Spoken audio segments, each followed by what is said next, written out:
Ένα εύκολο και γρήγορο φαγητό είναι μια κόκκινη σουπίτσα από χιλοπίτες. Βάζουμε σε ένα κατσαρολάκι ελάχιστο λάδι, ίσα ίσα για το πάτο, στο καίμε λίγο και ρίχνουμε 1 τρίτο της κούπας χιλοπίτες. 1 τρίτο αρκεί για 2 με 2,5 πιάτα περίπου. Ανακατεύουμε καλά για να μην μας αρπάξουν. Ανακατεύουμε για περίπου 1-1,5 λεπτό. Μετά το πρώτο λεπτό ρίχνουμε μισό βαζάκι σάλτσα ντομάτας. Το ρίχνουμε.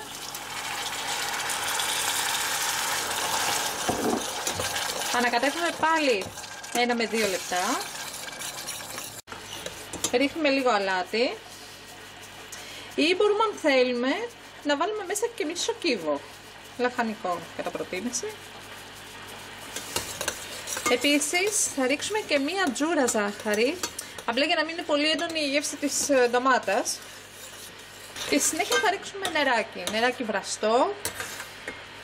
Για το 1 τρίτο της κούπας χιλοπίτες που ρίξαμε θα χρειαστούμε γύρω στα 2,5 κούπες νερό.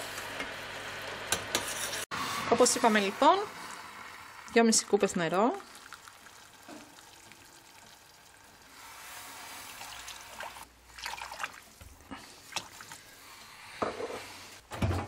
Το ανακατεύουμε και το αφήνουμε αυτό να βράσει για 10 λεπτά.